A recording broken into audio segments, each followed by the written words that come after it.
아멘. 감사합니다. 하나님께서 영광 받으신 줄로 믿습니다.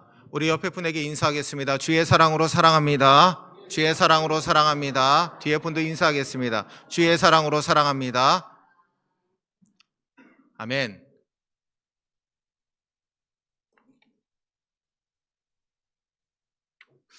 오늘은 심지가 견고한 자라는 제목으로 하나님의 말씀 함께 나누고자 합니다. 빛을 가렸다고 생각했는데 또 쫓아오네요.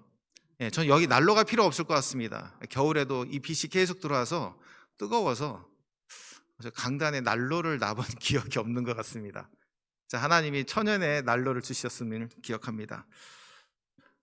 제가 이번 주 말씀을 준비하면서 조지 밀러 목사님의 당신은 진짜 하나님을 신뢰하는가라고 하는 소책자를 읽게 되었습니다. 근데 그 책자를 읽으면서 하나님 깨달음을 주셨습니다. 너는 참 행복한 사람이다. 우리 그리스도인은 하나님 앞에 참으로 행복한 자라는 것이죠. 왜냐하면 세상 사람들은 상황과 환경 때문에 행복할 수도 있고 절망할 수도 있는데 우리 그리스도인들은 하나님만을 신뢰하기만 하면 참된 행복과 은혜를 누릴 수 있기 때문입니다.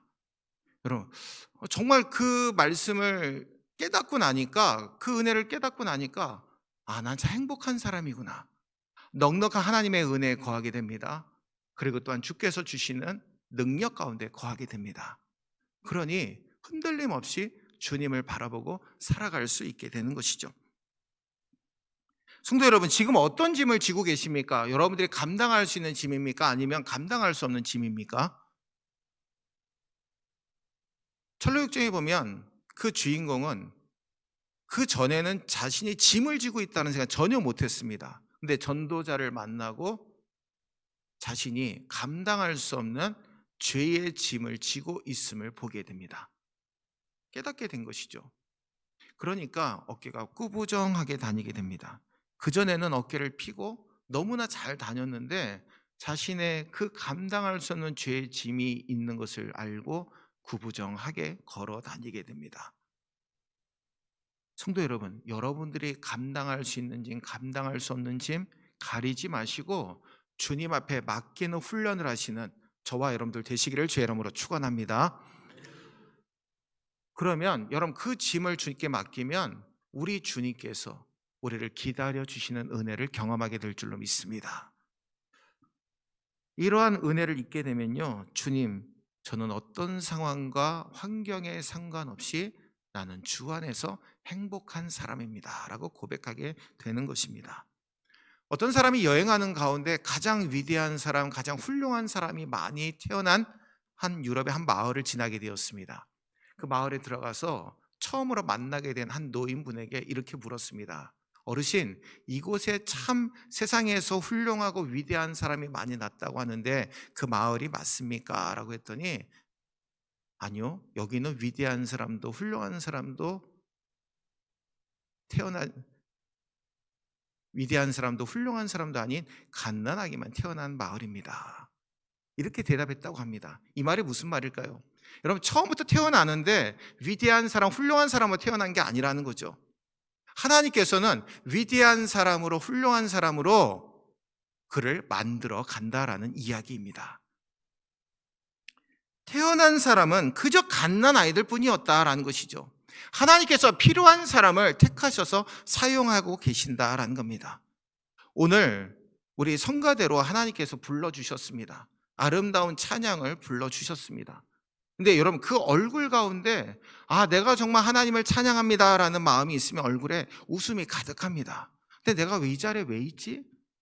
잘 노래도 못하는데 내가 이 자리에 왜 있지라고 생각하면 여러분 찬양은 은혜가 되지 않습니다. 근데 오늘 제가 호산나 찬양대 찬양을 듣는데 마음 가운데 그런 마음이 드는 겁니다. 하나님, 우리 호산나 찬양 대원들은 모두 다 기쁜 마음으로 하나님을 찬양하고 있음을 제가 느끼게 됩니다. 감사합니다. 우리 성도들의 얼굴을 보니까 정말 기쁨으로 예배드리고 있는 모습들이 경험되게 됩니다. 오늘 이 시간 말씀을 듣는 가운데 정말 주님이 주시는 기쁨과 은혜로 충만하게 체험받는 우리 모두가 되시기를 주의 이름으로 축원합니다. 신앙생활은 장거리 경주와 같습니다. 근데 포기하게 되면 생명의 면류관을 받지 못합니다. 여러분, 운동선수는 여러 기회가 있죠. 올해 올림픽에서 금메달을 못 땄어도 다음 올림픽까지 4년 동안 열심히 준비해서 올림픽에 그 금메달에 도전하면 됩니다. 근데 신앙생활은요, 한 번 포기하면 그걸로 끝납니다. 다시 주님 앞에 믿음으로 서지 않는다면 그 신앙 경주는 이어지지 않습니다. 제가 어제 어떤 분이 교회로 전화하셨습니다. 저희 교회 옆에 있는 백양 빌딩에서 무료 급식소를 운영하시는 스님인데 저희 교회에다 차를 잠깐 대고 싶으시다는 거예요, 평일날. 근데 제가 그 스님하고 얘기를 하는데, 목사님, 저도 예전에 감리 교인이었어요. 근데 제가 그 말을 딱 듣는 순간에, 그때는 그냥 그 스님하고 얘기를 해야 되니까 무심코 지났는데, 어제 저녁에 기도하는데 그 마음이 드는 거예요. 하나님은 얼마나 마음이 안타까우셨을까. 당신의 자녀가 이방 종교를 믿고 주님을 버리고 세상 가운데 살고 있는 그 이단 종교를 믿고 사는 그 모습이 얼마나 안타까우실까라는 생각이 드니까 막 눈물이 나더라고요. 하나님, 저 영혼을 긍휼히 여겨주시고 구원하여 주옵소서. 여러분, 그렇습니다. 운동선수는 경주를 포기했어도, 또다시 힘이 들어서 포기했어도 또 다른 기회가 있지만, 신앙생활에는 다시 기회가 없습니다. 우리에게 찾아온 믿음의 경주를 끝까지 멈추지 않고 살아가시는 우리 모두가 되시기를 주의 이름으로 축원합니다. 오늘 본문 3절에 보니까 심지가 견고한 자를 평강하도록 평강으로 지키신다라고 말씀합니다. 심지라는 말은 마음의 뜻과 의지를 말합니다. 한 번 정한 뜻, 의지를 굽히지 않는 굳건한 마음을 의지하는 것이죠. 여러분, 우리가 이 세상을 살아갈 때 아주 우리를 편안하게 만드는 것이 있습니다. 돈이죠. 정말 좁은 집에서 살 때 여러 식구가 함께 살다가 돈을 벌게 되면 넓은 집, 넓은 방으로 옮길 수 있게 됩니다. 그리고 버스를 타고 다니다가도 돈을 벌게 되면 자가용을 사서 아주 편하게 다닐 수 있습니다. 근데 여러분, 평안은요, 절대 돈이 주지 못합니다. 버스를 타고 가면서도 즐겁게 찬송하는 사람이 있는 반면에 자가용을 가지고 다니면서도 불안함에 떠는 사람이 있다라는 겁니다. 평안은 오직 예수님만이 주시는 것이죠. 요한복음 14장 27절에 곧 나의 평안을 너에게 주노라. 내가 너에게 주는 것은 세상이 주는 것 같지 아니하리라. 너희는 마음에 근심도 말고 두려워하지도 말라. 오늘 이 말씀을 의지하시고 주님 앞에 믿음으로 심지가 견고한 자로 부름받는 우리 모두가 되시기를 주의 이름으로 축원합니다. 첫 번째로, 심지가 견고한 자는 견고한 성읍 되시는 주님을 온전히 믿는 자입니다. 여러분, 오늘 1절과 2절 말씀 우리 함께 읽겠습니다. 그날에 유다 땅에서 이 노래를 부르리라. 우리에게 견고한 성읍이 있으며 여호와께서 구원을 성벽과 외벽으로 삼으시리로다. 너희는 문들을 열고 신의를 지키는 의로운 나라가 들어오게 할지어다. 아멘. 나라라고 하는 말은 백성을 의미합니다. 즉, 문들을 열고 믿음을 지키는 의로운 백성들이 들어오게, 함께 믿음 생활 하자라는 뜻입니다. 여러분, 우리가 여호수아와 이스라엘 백성들이 무너뜨린 성 가운데 여리고성이 있습니다. 이 여리고성은요, 난공불락의 성으로 불려졌습니다. 근데 외성과 내성으로 나눠져 있습니다. 외성은 1.8m 정도 되는 두께를 가지고 있습니다. 그리고 내성은 넓이가 3.5에서 4m 정도 되는 성벽으로 이루어져 있습니다. 넓이가 굉장히 넓죠. 근데 외성은 자연의 그런 암석 위에 세워진 성이고, 그리고 또한 내성은 3.5m에서 4m 정도 되는, 높이는 9m 정도 되는 성입니다. 근데 하나님의 말씀에 순종한 이스라엘 백성들이 열심히 성을 돌게 될 때 여리고성 사람들이 이렇게 생각했을 겁니다. 야, 쟤들이 왜 이렇게 열심히 돌아? 그런다 우리 성에 무슨 일이 생길 줄 알아? 너무나 담대하게 있었다라는 거죠. 근데 마지막 순간에 하나님의 말씀대로 순종해서 함성을 질렀을 때 여리고성이 무너진 줄로 믿습니다. 여러분, 사람의 힘으로는 불가능합니다. 그런데 하나님께서는 1.8m의 외성과 3.5m에서 4m가 넘는 내성을 가지고 있는 여리고성이, 높이 9m가 되는 여리고성이 한순간에 이스라엘 백성들의 함성으로 무너져 버리고 말았다라는 겁니다. 이스라엘 백성들이 믿음 없이 외친 것이 아닙니다. 하나님이 주시는 믿음으로 외쳤을 때 여리고성이 무너져 버린 줄로 믿습니다. 이게 바로 하나님의 은혜입니다. 여러분, 우리가 남편을 믿는다, 친구를 믿는다라는 것은 성령 받지 않아도 이야기할 수 있습니다. 근데 우리가 하나님을 믿는다라는 것은 조금 다른 믿음입니다. 성령의 은혜가 아니면 우리는 하나님을 믿는다라고 이야기할 수 없습니다. 여러분들의 자녀들이 예수 믿지 않는다고 타박하지 마시고 그 자녀를 위해서 이렇게 기도하시기를 바랍니다. 하나님, 우리 자녀가 성령님의 은혜를 받고 예수를 주라고 고백할 수 있게 도와주옵소서. 이렇게 기도할 때 자녀들이 성령의 은혜로 온전히 거듭날 줄로 믿습니다. 2000년 전에 십자가에서 죽으신 예수님, 나의 죄와 우리의 죄를 위해서 죽으셨다는 게 여러분 어떻게 믿어집니까?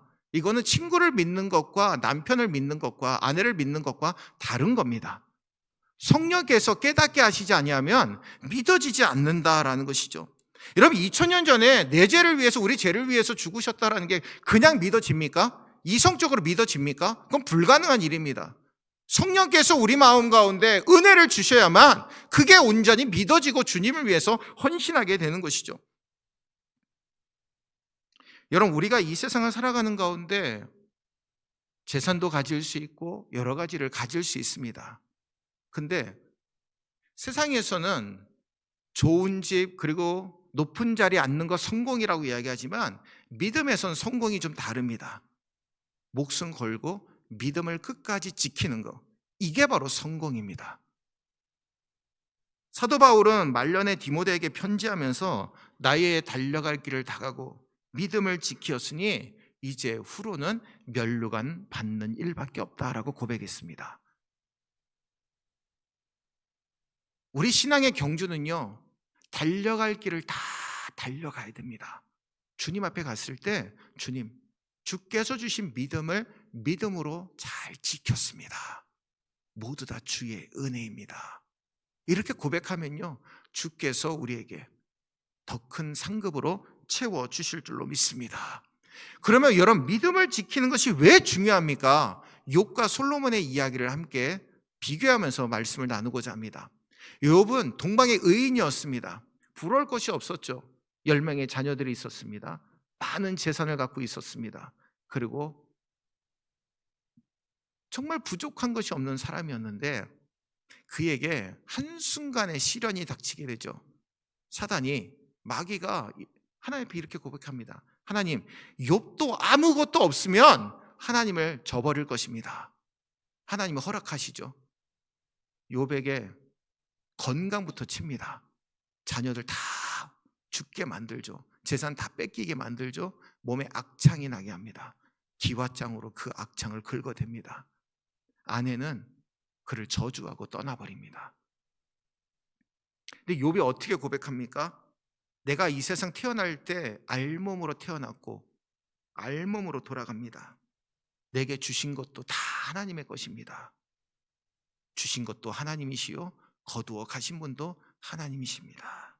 내가 어떻게 하나님을 원망하겠습니까? 욥은 어떤 상황에서도 하나님 원망하지 아니하고 믿음을 지켰습니다. 그러므로 하나님께서는 그에게 다 회복시켜 주셨습니다. 근데 솔로몬은 어떠합니까? 솔로몬은 우리가 지혜의 왕이라고 불려지죠. 그리고 정말 하나님을 잘 섬겼던 왕입니다. 1000번째 제사를 드렸던 사람입니다. 여러분 생각해 보십시오. 소를 1000마리를 잡아서 매번마다 예배를 드리는 겁니다. 번제를 드리는 겁니다. 불태워서 그 연기로 제단에 피를 뿌리고 그거를 1000번이나 한다고 생각해 보십시오. 그냥 우리는 1000번제 그러면 그래 1000번 제사를 드렸어 라고 이야기할 수 있지만 솔로몬에게는 대단한 결단이 아니고 정말 대단한 결단일 수밖에 없고 온 힘을 다해서 온 마음을 다해서 하나님 앞에 드리는 제사가 바로 1,000번째였습니다. 이렇게 하나님 앞에 제사를 드리고 그는 칭찬을 받았죠. 성전을 지었을 때도 내가 너 이 성전에 내가 함께 하겠다라고 약속하셨고 지혜를 부어주셔서 백성들을 정말 지혜롭게 이끌 수 있는 축복을 주셨습니다. 근데 솔로몬이 시간이 지나면 지날수록 하나님 앞에 제사는 드리지만 이방 여인들을 맞이하면서 마음이 조금씩 변하게 됩니다. 이방 여인들이 그냥 옵니까? 자기가 섬기는 우상들을 다 가지고 옵니다. 근데 자신의 그 아내가 너무나 이쁘게 보이니까 그 우상까지 같이 궁궐에 들여놓게 됩니다. 그리고 예루살렘 성 앞에 있는 감람산에다가 우상의 전각들을 세우게 됩니다. 그래서 감람산이 멸망산이라고 불려지게 됩니다. 우상으로 가득 차 있으니까, 이런 믿음을 지키지 못하다 보니까 결국에는 그 당대에는 아무런 문제가 없었지만 그의 아들 때에 가서 나라가 두 개로 갈라지게 되는 것을 우리는 보게 됩니다. 성도 여러분, 그래서 우리는 믿음을 지키는 것이 얼마나 중요한가를 깨달아야 될 줄로 믿습니다. 이스라엘 백성들이 오늘 본문에 보니까 이스라엘 백성들이 하나님을 온전히 섬기지 못하고 망할 일을 하게 되니까 바로 유다가 망하게 될 것임을 오늘 이사야 선지자가 선포하고 있습니다. 근데 바벨론에 멸망했어도 포로로 붙들려갔음에도 믿음을 지켰고 이 땅에 있는 사람들 가운데서도 믿음을 지켰던 사람들은 하나님 앞에 쓰임받게 된다라는 겁니다. 그래서 우리는 남은 자들이 되어야 된다라는 것이죠. 마틴이라고 하는 목사님이 있었습니다. 근데 하루는 뉴욕에 있는 신학원에, 성서 신학원에서 제의를 받게 됩니다. 목사님 오셔서 예배를 좀 인도해 주시죠 라고 제의를 받게 되었습니다. 근데 그때 그 상황이 굉장히 힘든 상황이었습니다. 아내가 중병에 걸려서 위독한 상황이었습니다. 그래서 마틴 목사님이 이리저리 생각을 하다가 도저히 안 되겠다 싶어가지고 성서신학원에 다시 소식을 전했습니다. 저희 아내가 너무나 위독해서 제가 예배를 인도하러 못 가겠습니다. 근데 그 옆에서 그 전화를 듣고 있던 아들이 마틴 목사님이 이렇게 얘기합니다. 아빠, 하나님을 어떻게 믿고 계세요?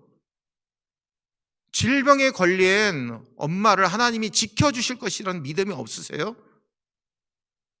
많은 성도들이 목사님이 그 아빠의 그 설교를 듣기를 원하는데, 하나님의 말씀 듣기를 원하는데 왜 안 간다고 얘기하세요? 아빠보다 더 몇 배, 몇 천 배, 몇만 배 비교할 수 없을 정도로 엄마를 지켜주시는 하나님이 계시는데 무엇을 두려워하세요? 아빠 말씀을 전하러 가세요. 근데 마틴 목사님이 몽둥이로 머리를 맞은 것처럼 그래, 나보다 몇 배, 몇 천 배, 몇만 배 비교할 수 없을 정도로 내 아내를 지켜주신 하나님이 계시는데 내 믿음이 너무나 연약했구나 깨달았다라는 겁니다. 그리고 말씀을 증거하고 돌아오는 그 순간까지 하나님께서 그 아내를 지켜주셨고 질병에서 치유해 주심으로 그가 말씀을 증거하고 돌아오는 길에 부른 찬송이 382장 찬송입니다. 너 근심 걱정 말아라. 주 너를 지키리. 주 날개 밑에 거하라. 주 너를 지키리. 어려워 낙심될 때 주 너를 지키리. 위험한 일을 당할 때 주 너를 지키리. 너 쓸 것 미리 아시고 주 너를 지키리. 구하는 것을 주시며 주 너를 지키리. 어려운 시험 당해도 주 너를 지키리. 구주의 품에 거하라. 주 너를 지키리. 주 너를 지키리. 아무 때나 어디서나 주 너를 지키리. 늘 지켜주시리라. 아멘.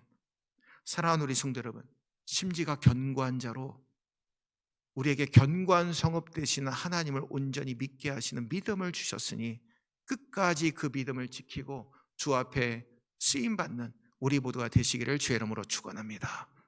두 번째로 심지가 견고한 자, 함께 따라하겠습니다. 심지가 견고한 자는 영원히 주님을 신뢰하는 자입니다. 아멘. 4절 말씀 우리 함께 읽겠습니다. 너희는 여호와를 영원히 신뢰하라. 주 여호와는 영원한 반석이심이로다. 아멘.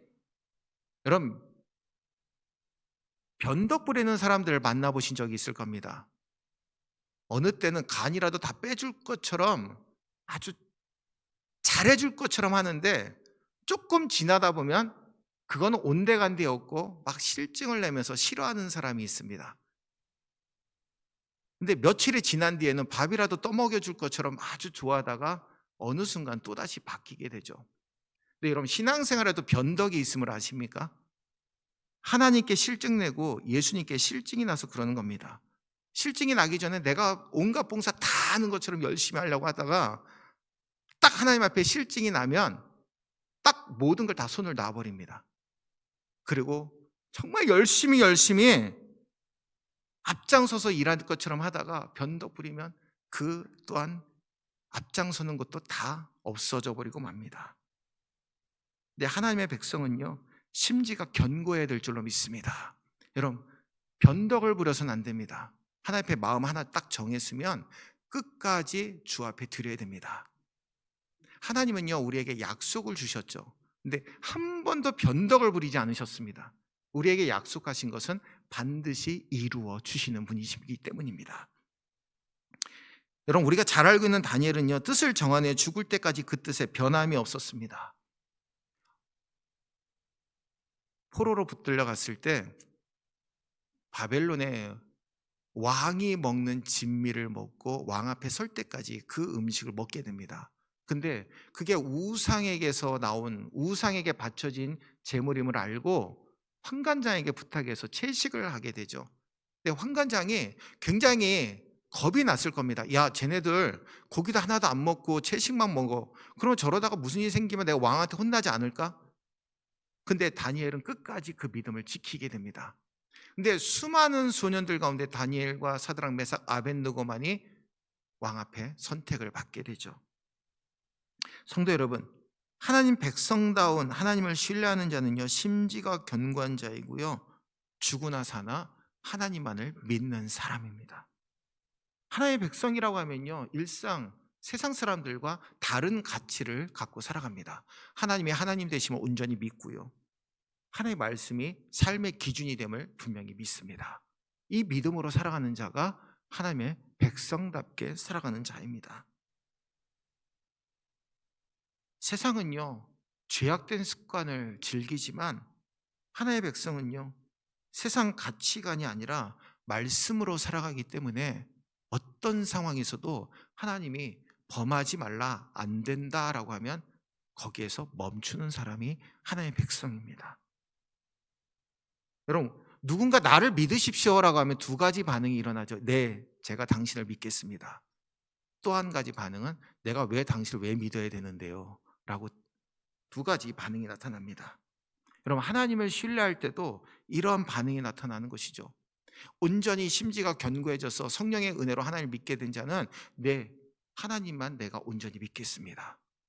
근데 심지가 견고하지 못한 자는 내가 왜 하나님 믿어야 되는데요? 라고 대답을 하게 됩니다.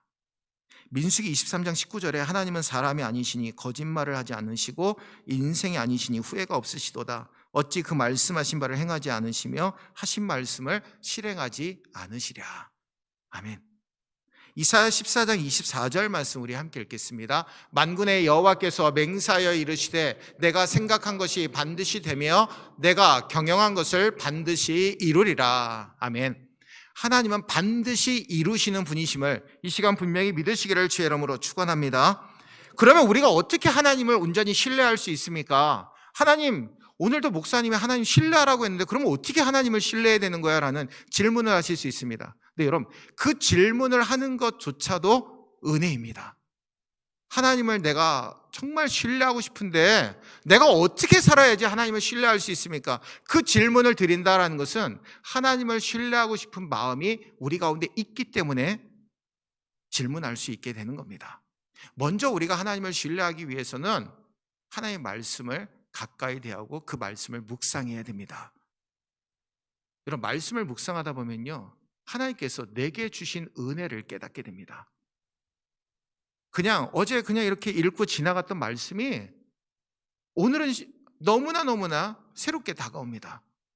필사를 하시는 분들 이야기를 들어보면 그 이전에는 그냥 읽고 지나갔던 말씀이 필설하게 되면 정말 그 말씀이 살아 역사하는 것처럼 내게 다가오는 것을 경험하게 된다라고 고백하시는 그런 고백을 듣게 됩니다. 정말 이 말씀이 있었어라고 하는 생각이 들 정도로 하나님은 귀한 은혜를 주신다라는 것이죠. 성경은요, 하나님을 알 수 있는 통로이고요, 하나님 뜻을 알게 하는 가장 중요한 방법입니다. 그리고 두 번째로 예배에 가장 우선순위를 두고 힘써 예배를 드려야 됩니다. 하나님은요, 피조물 대신 우리 그리고 모든 피조물들을 사랑하기를 원하십니다. 이사야 43장 21절에도 하나님의 백성을 자신을 찬송하게 하기 위해서 지으셨다라고 분명하게 말씀하고 있습니다. 즉 우리가 하나님을 인식하고 하나님을 깨닫고 하나님을 찬송하게 될 때 하나님을 향한 신뢰를 누릴 수 있게 되는 겁니다. 마지막으로 같은 신앙을 고백하는 공동체, 즉 교회 공동체를 통해서 신뢰를 회복하게 되는 것입니다. 여러분, 우리가 이 자리에서 함께 예배드리고 함께 찬송하고 함께 기도하고 하나님의 말씀을 함께 듣는다라는 것은 믿음의 공동체라고 하는 의미입니다. 주님 안에서 살아가는 축복이라는 것이죠. 사랑하는 우리 성도 여러분, 심지가 견고한 자, 하나님의 백성답게 살아가며 전적인 신뢰를 하나님 앞에 드리시는 우리 모두가 되시기를 주의 이름으로 축원합니다. 마지막으로 심지가 견고한 자는 평안한 자입니다. 3절 말씀 우리 함께 읽겠습니다. 주께서 심지가 견고한 자를 평강하고 평강하도록 지키시리니 이는 그가 주를 신뢰함이니이다. 아멘. 상대방이 내게 조금만 안 좋은 소리를 하게 되면 감정이 쉽게 상하는 사람들이 있습니다. 심지가 온전하게 세워져 있지 않기 때문입니다. 하나님을 온전히 신뢰하는 사람, 그리고 하나님이 평안을 주신 사람은요, 자신에게 조금 안 좋은 소리를 했다고 해서 마음의 감정이 상하지 않습니다. 오히려 긍휼히 여깁니다. 그리고 기도합니다. 하나님, 제게 안 좋은 말을 했을지라도 저 영혼을 긍휼히 여겨주시고 평안으로 함께하여 주옵소서. 초대교회 7 집사 중에 한 명이었던 스데반 집사는 돌 맞아 죽게 되는 순교의 자리에 서게 되었습니다. 근데 그들을 욕하지 않았습니다. 오히려 아버지, 저들을 용서하여 주옵소서. 예수님과 같이 용서의 마음을 가지신 줄로 믿습니다. 주님의 평안이 그 마음 가운데 가득하게 임하기 때문입니다. 오늘 이 시간 흔들리는 마음을 가지고 계신 분들 계십니까? 이 시간 하나님, 내 마음을 붙들어 주시옵소서. 견고하게 붙드시고 영원한 반석 대신 하나님이 내 마음의 중심이 되어 주옵소서. 기도하시고 응답받는 저와 여러분들 되시기를 주의 이름으로 축원합니다. 우리 사진 한 장을 함께 보겠습니다. 자, 이거는 대만에 있는 101 빌딩입니다. 그 다음 사진 한번 보여주시겠어요? 자, 여러분, 그 노란색으로 되어 있는 공 모양의 이 추는 대만 101 빌딩을 잡아주는 균형추입니다. 이 균형추는 무게가 660톤 정도 된다고 합니다. 그리고 87층에서 92층 사이에 이 추가 있습니다. 지난번에 그 대만에 7.1 정도 넘는 강진이 왔을 때도 이 건물은 지켜냈다고 합니다. 근데 이유가 이 추가 세워져 있고 건물이 흔들리는 반대 방향으로 움직여서 균형을 확보해 준다고 합니다. 저는 지난번에 대만을 가서 저 추를 보면서 하나님, 제게 한번 깨달은 게 있습니다. 깨닫게 하신 것이 있는데, 내 생애 가운데 나를 흔들리지 않도록 붙드시는 분이 계시는구나. 저 추와 같이 하나님이 우리 안에 내주하시고 성령께서 나를 붙들고 계시는구나. 그래서 내가 목회를 하고 주의 일을 감당할 수 있구나 깨닫게 하셨습니다. 그리고 저도 사람이다 보니까 넘어질 때가 있습니다. 근데 하나님이 다시 손을 붙드시고 인도하셔서 일으켜 세워주시는 은혜를 주심을 깨닫게 되었습니다. 성도 여러분, 하나님이 주시는 평안은요, 최후 승리에 대한 확신입니다. 지금 눈에 바로 보이는 것이 없을지라도 하나님이 최후 순간에 승리하도록 내게 은혜를 주십니다. 그 믿음의 확신을 갖게 될 때 우리는 진정한 평안을 누리게 될 줄로 믿습니다. 우리가 신앙생활 하다 보면 여러 가지 방해물들이 많이 찾아옵니다. 근데 우리 주님이 우리 안에 이렇게 균형을 잡아주시는 든든한 추로 우리 가운데 함께하고 계시면 우리는 흔들림 없이 주님 안에 평안을 누리게 될 줄로 믿습니다. 요셉이 형들에게 어려움을 당하고 애굽으로 팔려갔을 때 그는 단 한 번도 흔들림 없는 믿음을 하나님 앞에 보여드렸습니다. 보디발 장군의 가정 총무로 있을 때도 믿음이 흔들림 없었습니다. 감옥에 갇혀서도 흔들림이 없었습니다. 하나님께서 그를 부르셔서 애굽의 국무총리로 세워주셨고 애굽도 구원하고 그 주변 나라들도 구원하고 자신의 아버지인 야곱과 형들의 모든 가족들까지도 구원해 주는 은혜를 하나님께서는 그를 통해 이루신 줄로 믿습니다. 사랑하는 우리 성도 여러분, 오늘 이 시간 우리의 능력에 하나님 의지하고 믿음으로 사시는 저와 여러분들 되시기를 바랍니다. 견고한 성읍 되시는 하나님을 온전히 믿는 자가 심지가 견고한 자입니다. 그리고 또한 하나님의 백성답게 하나님을 온전히 신뢰하는 자가 심지가 견고한 자입니다. 그리고 심지가 견고한 자는 평강으로 우리를 붙들어 주시는 하나님을 의지하는 자임을 항상 믿고 그 믿음 가운데 승리하시는 저와 여러분들 되시기를 주의 이름으로 축원합니다. 기도하겠습니다. 은혜로우신 주님, 심지가 견고한 자로 우리를 붙들어 주시니 감사를 드립니다. 성령의 능력 가운데 함께하여 주시고 주의 은혜로 충만하게 채워 주시옵소서. 아버지 하나님, 하나의 빌딩을 지진에서 보호하기 위해 여러 층에 걸쳐서 큰 균형의 추가 빌딩을 잡아주는 것처럼 오늘 우리의 삶에도 하나님이 함께 하심으로 우리를 붙들어 주시고 계심을 믿습니다. 아버지 하나님, 흔들리지 않도록 믿음으로 우리를 붙들어 주시옵소서. 견고한 믿음으로 주님을 의지하게 도와주시고 주님을 신뢰하게 도와주시고 평안으로 함께 하시는 귀한 은혜 가운데 거하는 심지가 견고한 자들에게 축복하여 주시옵소서. 존귀하신 예수님의 이름으로 간절히 기도함나이다. 아멘. 우리 성찬식 거행하겠습니다. 우리 장로님들